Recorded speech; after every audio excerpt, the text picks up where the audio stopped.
into It's combat guano. before the run started. So now there is no foreign substance in this one, so the players are able to progress. Game number 1 between... So we don't see a DK this time around, meaning Self-Reliance actually did change up their comp from the time trial. So they're dropping the DK, bringing back that second hunter. So now they're playing the exact same comp for both teams. While the boys actually had a pull at the very start of the dungeon, which is something we see on live servers a lot. While Self-Reliance skipped that very first pack, immediately moved on to the boss room and just did a big pull there. Yeah, and of course, when you're talking about Freehold, there's already some differences in strategy we're seeing from both teams. We saw the boys deciding to pull those first initial mobs at the beginning of the dungeon, get some extra mob count there, about 14%.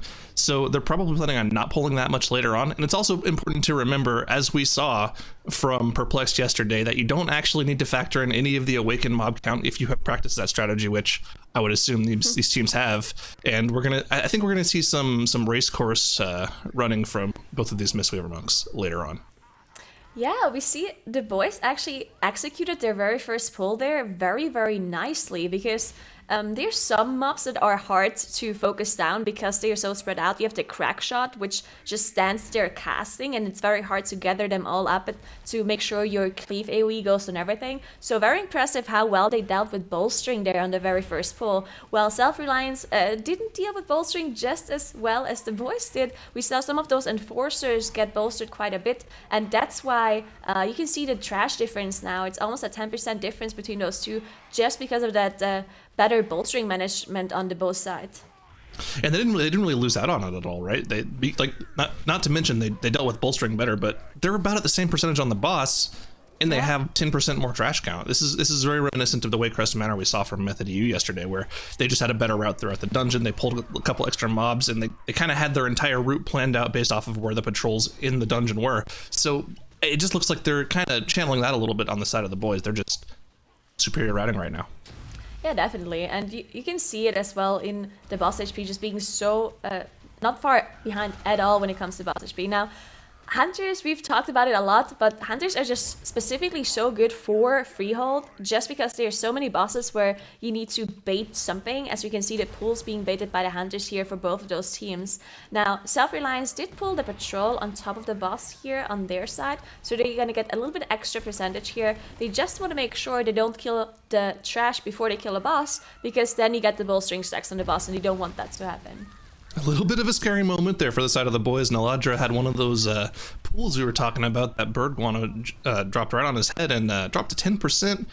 Procced the cheat death and had to use the monk bubble on him as well. But we see on the side of the boys, their rogue has already left. He's going to go start the RP for Trothak later on in the dungeon. Mikkel's going to start it just now while they're dealing with the rest of this trash. So just similar things that we saw yesterday from Perplex Strategy. The rogues are going to go make sure that turtle there, Von Tortolin, is set up for them later on. Yeah, so in the end, Self-Reliance saving a little bit of time here because they pulled trash on top of the boss, while the boys did choose to do 2 trash pulls before they went to the boss. So difference in strategies, but at the end they end up having very similar trash percentages. Of course, 4% ahead from the boys here, so they're gonna have to, they can pull less later on. Now we'll see what they do with this next boss pull, as we see them all getting drunk here to start the next council fight. Now we don't have Eudora this time around, so it's gonna be a lot easier for those teams to deal with this boss, because Eudora is really the most dangerous one that you have to deal with, especially in a Tyrannical setting. Yeah, so typically what we'll see a lot of teams try to do here, especially on the tournament realm, like you mentioned with no Eudora, usually we'll see them try to pull a bunch of trash on top of the boss and use DKs to get some extra cleave, but you can't do that with Bolstering, which is another reason why we're seeing this non-DK comp in the dungeon. I think we were talking about this earlier, I think you still could run a DK just for the extra damage output they bring for most trash packs, but this is definitely a safer group comp to go with in terms of the double hunter. And even with Bolstering, we'll probably see them pull in one of the 3 packs around them into the boss whenever the bosses are at 15-20% HP. Yeah, and we saw an interesting strat by Perplexed. They were running a DK, and they actually pulled the Trapper here on top of this boss to get some extra damage out of the DK, and because they're small little rats, they don't actually apply on-death affixes, so they don't actually bolster. So they pull the Trapper, and once the mob that does bolster, the big HP rat, once that one dropped low, they just taunted it out with the Mistweaver and seceded on the side, so it doesn't die. So they still made use of that extra faster might damage from the DK by just making use of the mobs that don't bolster. Yeah, I mean, it just seemed like, we've been talking so much about how Perplex and Method U have been better than everyone else with their routing so far, and this is just another example of it. I mean, even the fact that Self-Reliance is, focusing down Captain Jolly more than Raoul, and we see the boys are doing a better job of evenly cleaving, and like we mentioned, bringing in that 3-pack at the back of the room and to cleave on top of the boss evenly. It just looks like these teams aren't quite as, what's the word I'm looking for, crisp as Method U and Perplexed, but we'll see how close their times are at the end of the dungeon. I'm actually really curious to see how close to Perplexed they're going to end up getting here. Yeah, definitely. And we also see the boys pulled a little bit of trash on top of the boss when the boss HP was low. We see Self-Reliance now do the exact same thing. We see they, of course, at the very end, you want to make use of the bruise here. You don't want to bolster the boss, but you also don't want to get those brews to waste. You see those swirlers on the ground. If you stand in them, you either get haste or crit it's as a friendly buff, and then there's also a negative buff which just apply a damage over time effect that you can put the mobs into, and then it gets applied onto the mobs. So definitely making use of that here, even though it is bolstering. But the boys, they're slightly ahead. They finished the boss fight earlier, and they're also ahead in trash still. And I think we'll figure out pretty quickly here how they plan on doing the end of the dungeon. If they clear out that little circuit for their Mistweaver Monk, I think we have a good idea that they're planning on doing that kite strat at the end of the dungeon. And it looks like if they go right down the middle here, that's what they're planning on doing. This is already a pretty big bulk coming out of both teams. Well, actually, I believe Self-Reliance did a little bit of a bigger pull, but they're both clearing the same trash mobs here, and it looks like they're probably going to be gearing up to do that at the end of the dungeon. Yeah, because both of the rogues earlier already triggered this RP here where they talk to the NPC. Now the healer only has to deal with the pig. As you can see, Bob trying to catch the pig there in the arena, and now Ludwig is going to spawn soon. Now, Ludwig doesn't actually bolster, it's not affected by that affix, so you can pull a bunch of mobs on top of that boss and don't have to bother about it as much. Now, Ludwig, of course, still does bolster everything else, so you still don't want to pull too much on top of it, and of course, it also does a lot of damage to the tank, so you want to take care of that as well. But it's just a small thing to note about Ludwig. And while we see these teams kind of starting to set up these trash pulls in this section of the dungeon, it's interesting to take a look at the corruptions that these guys are running. In general, Hunters are going to run pretty much the same thing. They're just running as much percentage crit as they possibly can to get as high crit as they can to proc their Dance of Death trait as much as possible, which gives them extra agility whenever one of their barb shots crits. But I think the most interesting classes to look at in terms of what corruptions are running are the tanks, because they have a lot of different versions of corruptions. Yesterday, when Perplex was running this Freehold, Divinefield was running a rank 3 Twilight Dev, and I believe he was running a Gushing Wounds on top of that, going all in on damage. These tanks are both running different things. They are also running a rank 3 Twilight Dev, which makes sense as it's the most damage they can do. But Harudra's actually running a rank 1 Ineffable Truth, which reduces his cooldowns by about 30% for 10 seconds whenever it procs. So that's an interesting thing. Maybe he just wants to have his cooldowns up a little bit more. And on the side of Rads, he's just running a flat percentage versatility corruption. So a little bit of differing changes in what every one of the tanks in this MDI is running as their extra corruption they get. Yeah, that's very interesting. And I'm still so impressed by Divinefield running that full offensive build, considering now that Smok is not actually healing him on the last boss fight, right? So running such an offensive build when you know that you have to basically solo survive a boss fight on a Tyrannical plus 19 Freehold without having the healer helping you out, and because he's kiting the awakened mobs, it's just impressive that Divinefield did manage to survive all of that while also running that offensive build. Very interesting to see, as the boys are now dealing with some trash in between Ludwig and Trothek. There's some RP in between the boss fight spawning, so they definitely want to make use of this time and dealing with some trash here. You don't just want to stand around and wait for the boss to spawn, of course. And it looks like the boys have been a little bit more efficient with their trash pulls so far. And this is a little interesting. They are pulling Ungoth Breaker of Heroes, which is the Tank Buster mob. So I'm not quite sure why they actually end up pulling that. Maybe they need the 4 mob count that it gives. But if you're planning on doing the full kite at the end, this isn't something that I would assume you would want to pull. So interesting on the side of Self-Reliance. I'm not quite sure why they decided to do that, but the boys are doing what we would assume they would do in this situation. They're going straight onto Trothak, and also the boys have just been more efficient with their trash pulls. They're ahead by a solid 12% right now. Yeah, so yesterday at the very end of the day, we saw two teams also do Freehold, and we assumed that they would do this kiting strat at the very last boss because we've seen it by Perplexed, but they ended up not doing that strategy at all. So I was thinking that maybe this strat with the kiting maybe looks a bit easier than it actually is. Maybe they tried it and they don't really know how to pull it off. Maybe it's hard to gather them up. Maybe it's hard for the tanks to survive without the healer. I'm not really sure what the difficulty is with the kiting strat, but you never know. Maybe Self-Reliance and the boys are not doing it at all. Maybe they just played normally. Maybe they haven't figured out how it works. We'll see. Yeah, it's definitely interesting to see.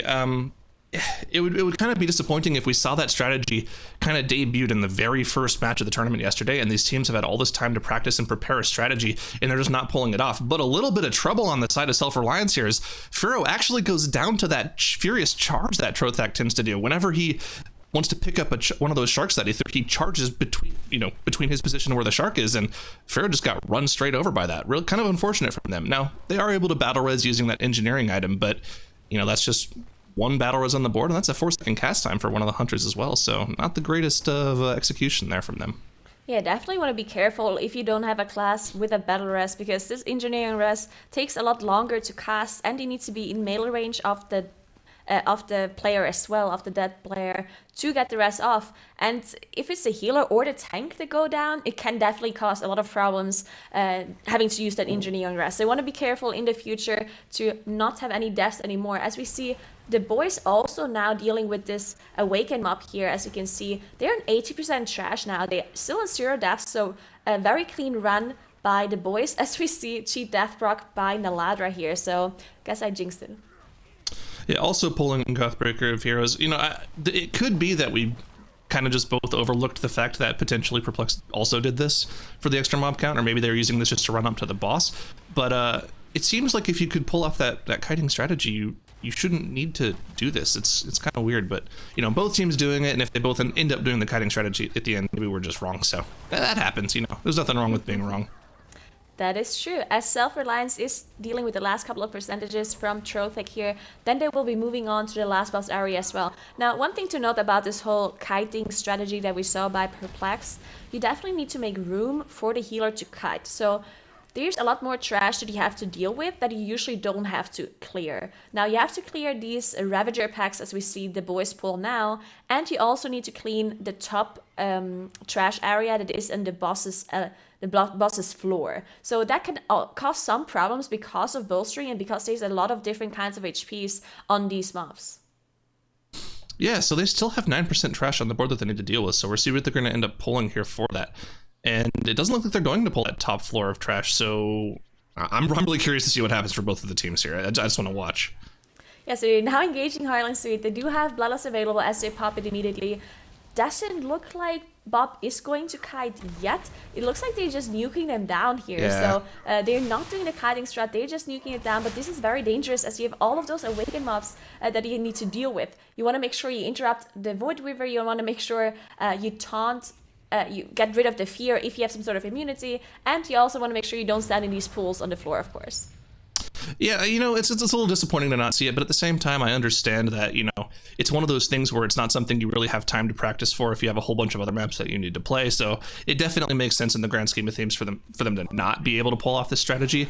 And at the same time, you have to think about how much of an advantage that is for Perplexed. If you're playing against Perplexed and you cannot pull off that strategy, you have to ban that map or you're just going to lose it. So huge advantage to them for figuring that out and having that on their tool belt for this particular tournament. But you have to know that moving forward, all these teams are going to be looking at that strategy and figuring out how they can do it.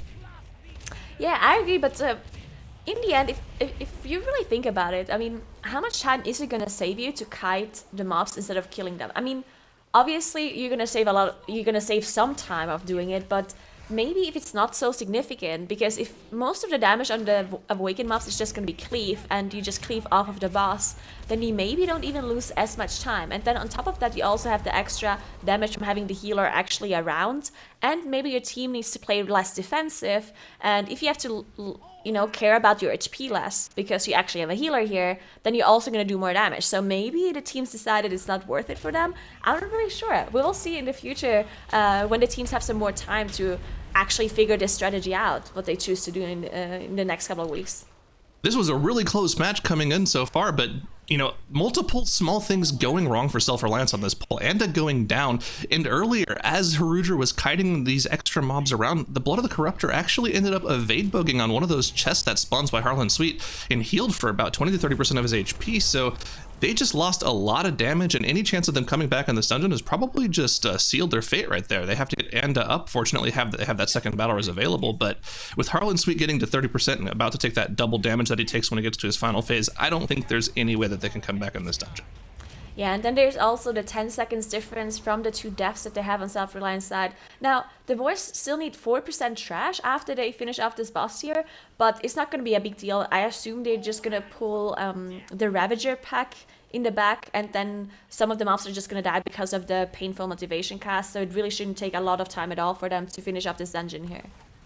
Yep, no issue whatsoever. They'll just go over and quickly tag it. I think Naladra is already off-screen tagging them, so once those painful motivation casts go through, they will finish themselves off. He did end up dying, but as long as the casts go through, they should end up being fine on this hand combat. But they are getting multiple deaths to this, and the painful motivation cast didn't actually finish. No, this was a big problem. It did finish, but he was not in combat anymore, so they didn't get the count, right? Because Naladra was the only one in combat. You're absolutely right. This could have been it. They can come back in the dungeon from this. Is going to be really close now. Yeah, this is going to be really close because they can't make use of the painful motivation cast anymore. They have to pull this pack instead to get the extra percentage. So now when Self-Reliance finishes off the boss, they're going to be done. They have the 100%. Now they're not 10 seconds behind anymore. So once Harlan Sweet dies, it's going to be over for Self-Reliance. This is actually a lot closer than we thought it would be. It's Harlan Sweet's HP versus the trash percentage on the side of the boys, and who's going to finish it first? Remember, Harlan Sweet takes double damage when he's below 30% HP, so he is about to go down any second, and it just finishes off. The boys are going to take it, but man, that was a close match that didn't really need to be that close. Just a little hiccup at the end. That was almost the throw on the side of the boys there, but they do somehow find a way to be able to pull through on that one, and oh my goodness, Tattles, man, that was absolutely way too close, and it did not need to be at all. Yeah, so Self-Reliance actually improved on their time trial time in that run. The boys was a little bit slower than their time trial run, unsurprisingly, but like they honestly, both of these two teams looked incredibly competitive, and I'm excited to see what's going to happen in the next match. It's gonna be gonna be a banger. It absolutely will be a blast onto that one, and like when it came down to it, we were, Negro, you were talking back and forth about how close it was and how they had it in the bag, but it's just one of those things that whenever they put together some strategies that are maybe too reliant on, okay, you have to save your cooldown, you have to have your defensive here, you'll be able to take this solo route, rather than just having everybody go take care of it together, just absolutely could sink their ship. Yeah, I think the one thing that was the biggest difference between those two teams was that Self-Reliance really didn't deal with bolstering as well as the boys did, in my opinion. Now, apart from this mistake that the boys did at the very end, they had some very, very well done bolstering management, especially in the first couple of pulls that we've seen them do. While Self-Reliance, on the other hand, they were struggling a little bit. We were talking about Hunters being very good at dealing with bolstering, but it seemed like they still need to work a little bit on their bolstering management in that Freehold, or maybe it was just not working out this time around for them, but it definitely cost them quite a bit of time to bolster some of these mobs, especially some of these enforcers at the very start. Yeah, let's start going through some of those as well. Yeah, in addition to that, they were both close through Sky Captain Crag. I actually really like Self-Reliance's play at the very beginning, how they're trapping those Corsairs off to the side and then pulling them in at the very end of Sky Captain Crag. But ultimately, I think where it comes down to the boys taking that lead is they end up doing just a significantly larger pull after the council fight. And that just sets them up, and then it sets the momentum up for them to be able to push all the way through and be able to just compound advantage over advantage. Yeah, and we've seen, time and time again, there's Ironic where it's just about building that lead and maintaining it, right? And a lot of times with these Obelisk pulls, it seems like there's one or two really big trash pulls, or, not in Freehold, but in other dungeons that are not bolstering. There's trash into bosses really difficult pulls they'll do, but it's also those obelisks at the end there. It's pretty night and day to see the time differences as well between Perplexed and everybody else who actually is dealing with those obelisks. Yeah, part of the reason we were talking about the potential kite strat so much is because it actually saves just so much time for... You don't have to deal with probably something like a half of the boss's HP worth of mobs to cleave down. And yeah, at the end of the day, it is cleave, so it's more efficient to get it down. But if you don't have to kill them at all and you can just focus on single targeting the boss and not worrying about all those extra abilities, it's something that's really useful for you to do. Yeah, and we've seen how powerful it is, and when people are playing properly and they just don't need to rely on the healer. I mean, before the season started, for example, Negro, we were like, we noticed how, all right, we're enforcing 1 tank, 1 healer, 3 DPS, something like that. But this is a different way to be able to take a healer out of the equation.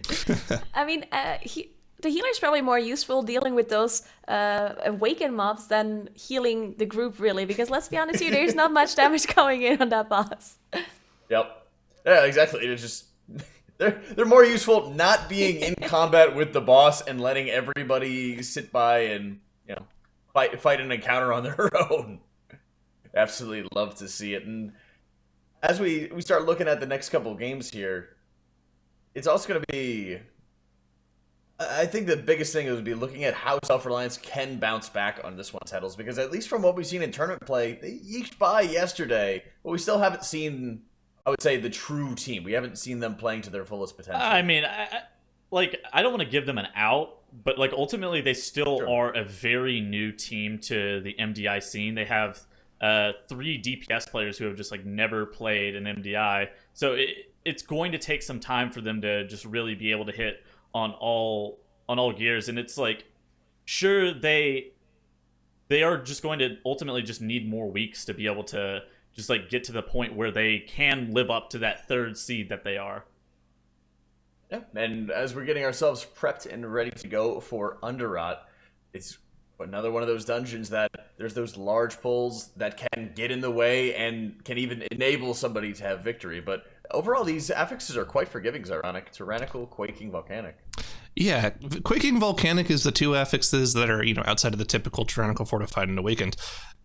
They're actually 2 of some of the easiest affixes to deal with in the game right now. Of course, once Quaking got changed in this most previous patch to not always deal damage to you when a Quaking goes off, it's not something you really worry about in terms of damage intake. It used to be one of the worst. Taking 25% of your HP every single 20 seconds used to be miserable, especially on Tyrannical. On some of these bosses in here, like on Kragma, having that Quaking go off in the middle of a tantrum could just straight up kill somebody. But as long as you're not stacking now, it's pretty easy to deal with. New Quaking? Yeah, we saw a number of times with Method EU last season, if I remember right, Settles, where they just had deaths because they had poor timings. Their opponents, no problems with the timings whatsoever, and they were able to kill it more quickly. Oh, absolutely. I mean, it's just if you got the Quaking during your Kragma tantrum, you would just instantly die, but the new Quaking is so nice. Honestly, it's 100% skill-based now, so just don't stack up on your friends. That's right. Just social distance, make sure everybody's staying away and you will be set. But everybody, we're ready to go as Self-Reliance is fighting for their tournament lives as game number 2 on the Underrot gets underway. So we see some difference in comps here between those 2 teams now. We see the double DK from Self-Reliance, while we have Naladra on the Rogue on the boys, as they already do a very big pull here to start. And Demon Chaya unfortunately getting hit by that cleave by the big mob, and just a lot of damage if you get hit by it, but actually managed to survive. As Gigabob gets hit too, I think he's going to go down now. Oh man, that's really unfortunate to see. And surprisingly enough, we're not seeing that much of a difference in terms of damage from these 2 teams here on AoE, which is something you kind of expect to see when you see, a double DK comp versus a DK Rogue comp. I think we actually saw almost the exact same matchup in Underrot yesterday, where we saw double DK Hunter versus DK Hunter Rogue, and essentially the major difference is that you don't have Shroud available. So actually, Self-Reliance getting through a lot faster, but having people go down to a lot of incidental damage there. Just 1 death, they're going to have to res them up, so it's probably going to take about as much time for them to get through as it took other teams yesterday to get through that pack without Shroud. But that's kind of one of the benefits of having Rogue in here. You get that Shroud available to skip packs that you don't want to pull instead of having to focus on Shadow Meld skipping. But hopefully we'll see that DK shine in some of these later pulls in the dungeon. Yeah, and I mean, we've seen the boys already in this dungeon yesterday, and they had a 0 death run. So they had a perfect run through, 0 deaths, under 15 minutes. So seeing Self-Reliance already make small mistakes here to start can cost them, because the boys had such a clean run. So if they have the same clean run again, then Self-Reliance really can't afford those kind of mistakes, as we've seen. Now, both of them did use their bloodlust for this very first boss fight here on the pool. We'll see how fast Self-Reliance can finish off this fight. Both of them, of course, running the Prod Warrior, so you do get that spell reflect on the boss with the Spectral Bolt. God, look at the damage output from Self-Reliance right here. They started the boss probably a good 20-30 seconds afterwards because of that death. In the double Army of the Dead, DK plus the Hunter getting some good procs, they're absolutely nuking this boss right now. I mean, I think on a boss fight, they're just almost always going to be slower. If the DKs have the cooldowns available, a rogue really just does not do as much damage as an unholy DK does with the cooldowns up, or a hunter, right? So single target damage wise, Self-Reliance should always be ahead if they have their cooldowns available, if they have Bloodlust and their Army of the Dead. So we'll have to see what Naladra, or why they picked the rogue here on their side. If we're going to see some interesting maybe Shroud struts, or there's going to be some control coming out of the rogue that we'll see later on. Interesting to note how big of a pull they're also going to do in this Kragma room here. Yeah, this is what the double DK allows you to do. You can look at the trash percentages here on the side of the boys. They're already done with their first major pull on Crag Monster, bringing them to 36%. But look at the damage output from Self-Reliance. Both DKs doing 2 million DPS between them and getting 12% extra trash count from their first pull.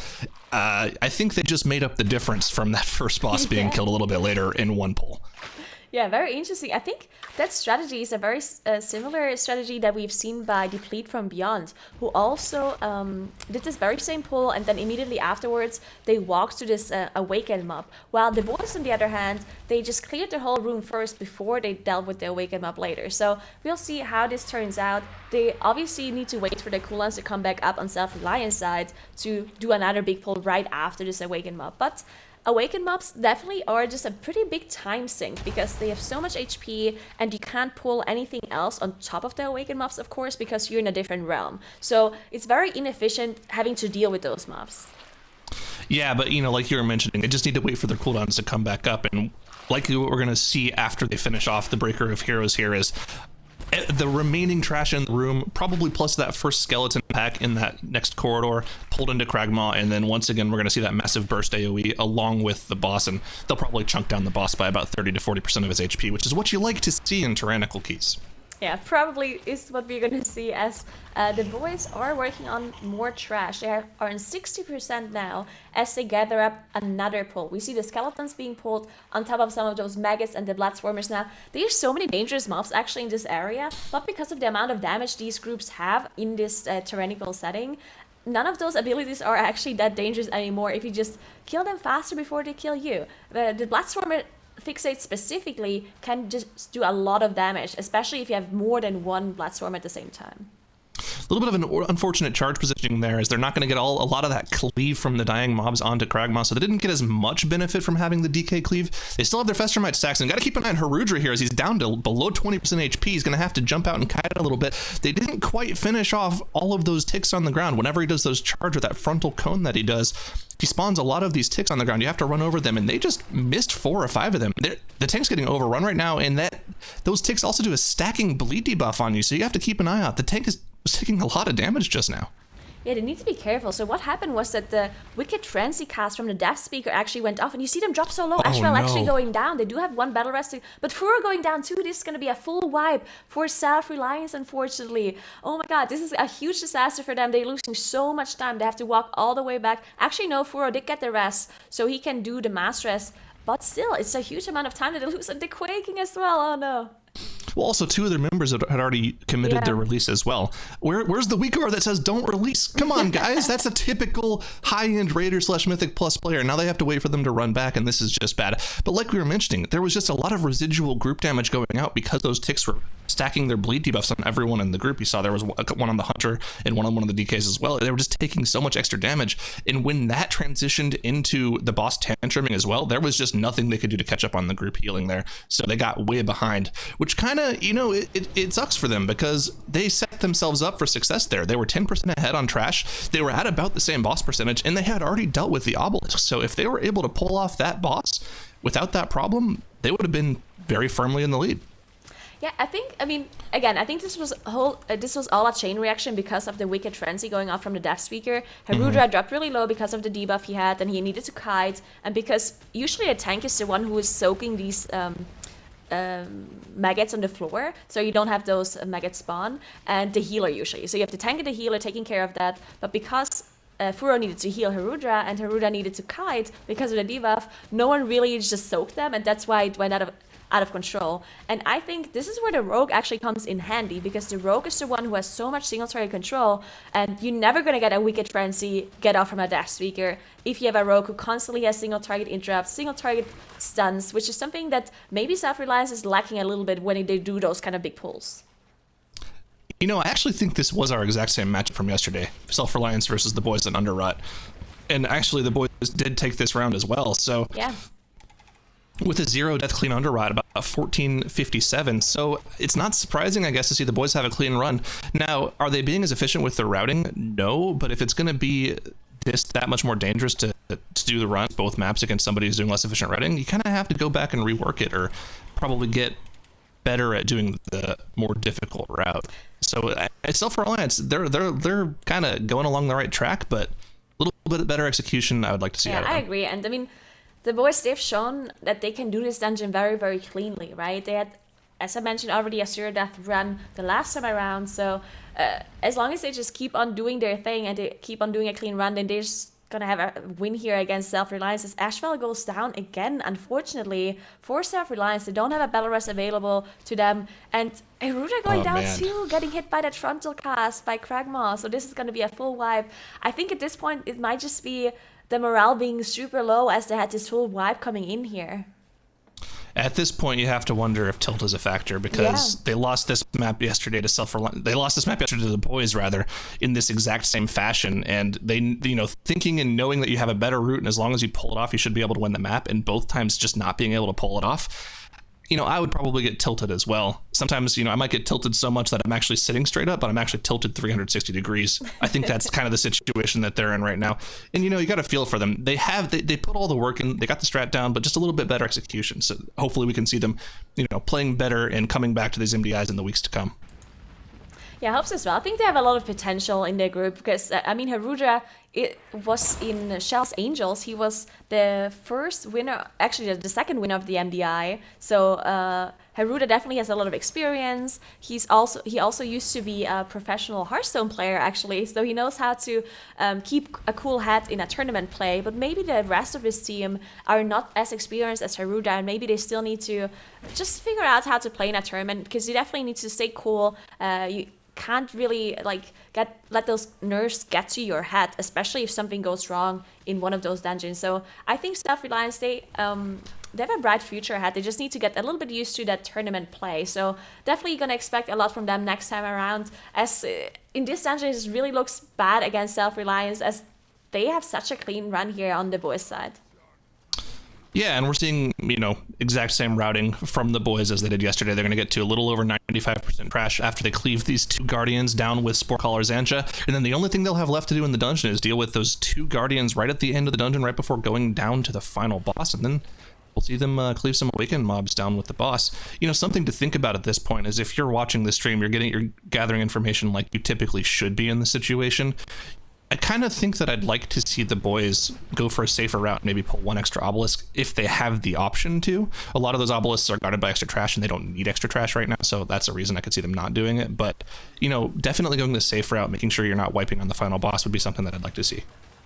I agree, and one thing to note about Underrot is that pulling pillars with the last boss is not as efficient here as it is in Under Dungeons, because you need 100% trash before you are able to reach the last boss fight, because the door doesn't open until you have 100%. So in the end, you're still going to be faster killing the Awakened mobs with the last boss because of the inefficiency of having to single target down an Awakened mob the normal way, but you don't get the extra percentage, so it's a little bit less efficient here in this dungeon compared to some of the other ones. Yep, I mean, that's just the way the dungeon's designed. There's not a whole lot you can do about it. So, maybe if there was some room to kite those awakened mobs in this dungeon. Unfortunately, no circuit available for that. That'd be funny to see, though. There was actually something that teams figured out that you could technically do earlier on that instantly got fixed because, it wasn't exactly in the spirit of the dungeon. If you pulled a boss, you could actually have your entire group shadow meld off all of the awakened mobs and pull the boss to the other corner. And as long as you didn't get in range of those awakened mobs, you didn't have to deal with them. Of course, that got fixed about a week ago, so teams couldn't do that.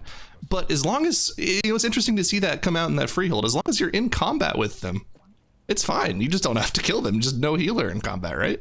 That's fine. And who needs a healer anyway? We already talked about this, right? So as we see the boys now engaging the last boss, they do have the Bloodlust available, so they can just pop the Bloodlust, make sure they deal with all of the awakened mobs here.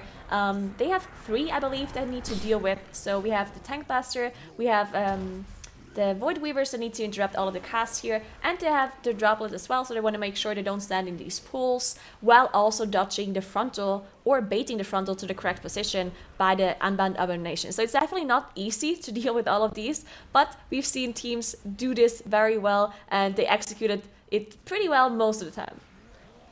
And this is also another one of those situations, they couldn't go back and pull one of those obelisks that they had already taken care of, but maybe they'll just cleave down the mobs a little more quickly than they normally would instead of trying to get some extra boss damage and just making sure you're completely playing it safe. But Petco getting himself cornered in between 2 of the rotting spores and instantly going down because of it. That was a little interesting to see. Petco, what's going on, man? Must have been the Jinx again. As I said, they're playing perfectly, and then he goes down. Is it a coincidence? I'm not really sure. Anyway, they did have the Battle Rest available. They have 1 more, so even if something else goes wrong, they can still get another player back up. But they still have to deal with those 2 awakened mobs, right? So they want to make sure they get them down as fast as possible to reduce the risk, really, because they're so far ahead to Self-Reliance. They can just single target them down, even if it is less efficient overall on boss damage. Just make sure you get the risk out of the way at this point. Yeah, and I mean, they'll, Void Weaver, they probably don't have to cleave down. They can just get interrupts on him, but, they're getting through that first phase of the Bloods on this Unbound Abomination, and we'll slowly see them start to whittle down the boss's HP here. But I kind of want to go back to Self-Reliance a little bit. We talked about them to a certain extent. I believe we talked about them in the pregame as well. They're a new team to the MDI. Obviously, we have Haruja, who is part of Shell's Angels, like we mentioned, but the DPS players are all relatively new to the MDI. And, to come in as the 3 seed in one of your first MDIs as a team is pretty interesting to see. These guys definitely have some good potential in them, and I think that they're a team that we should keep an eye on moving forward. I agree, most definitely, and they're all very good players. I mean, Mikkel, also known as Tyrannical, used to play Rogue in another team already in the MDI, so he's got a little bit of experience. He's also doing a lot of keys on live servers. And then we have Ashvel, which actually used to be a raider in Method. So Ashvel he used to raid with me in Method for a very long time. A very good friend of mine. So Ashvel is a good player. He's very good at Hunter. He's a really good Rogue player as well, and really good DK player. So all of the players are really good in their team. They just need to, as I said, maybe just get more practice in the tournament, maybe get rid of some of the nerfs, and maybe just figure out how to synergize better together. I think they have a lot of potential, and I think they're going to do a lot better next time around. Yeah, I completely agree with you. It's once again one of the teams to keep an eye on moving forward. I'm sure we'll see them back in the next coming weeks. But the boys have Unbound Abomination at his final phase. He's got 100% energy, which means those last 2 Bloods are going to spawn. And once those are taken down, it'll be all she wrote for the boys. And also coming in almost the exact same time as the previous Underrot run. It's going to come out to be about 15:05, which, counting in that death, within 5 seconds from their previous no-death run. Very clean run out of them. Planetary infection imminent.